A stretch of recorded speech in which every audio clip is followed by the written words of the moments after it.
numërimit, ndërkohë që ka përfunduar edhe në KZAZ-n e Dropullit pak më parë, me rezultatin 830 vota për Partinë Demokratike dhe 1926 vota për Partinë Socialiste.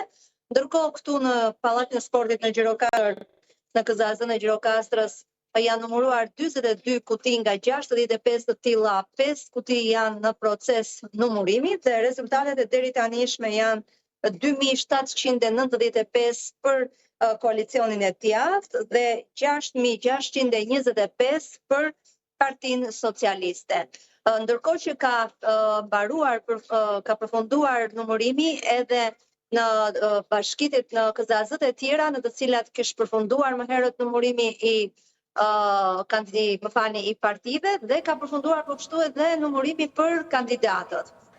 Dhe konkretisht ka përfunduar në Lipohov, ka përfunduar në Tepelen, në Memaliaj, në Përmet dhe në Këlqyr, ndërkohë që nuk ka nisur ende numërimi për kandidatët në KZAZ-n e Dropullit dhe pritet që pas përfundimit të numërimit të partive në KZAZ-n ku jemi aktualisht në Gjirokastër, të fillojë edhe ajo i kandidatëve. Dhe nëse do të kishim shifrat për kandidatët, fillojmë në fillim me të Partisë Socialiste, ku kemi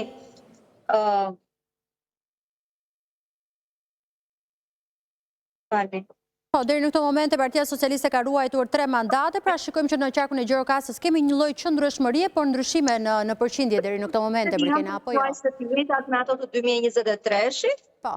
3-1 parashikohet që të jenë date, ndërkohë që tani luhet vetëm mes kandidatëve të tjerë, se cilët si do të jetë renditja mes 4 kandidatëve të tjerë, qoftë nga Partia Demokratike, qoftë edhe nga ata socialiste, por duhet të presim përfundimin e rezultateve finale për të dalë në një konkluzion përfundimtar.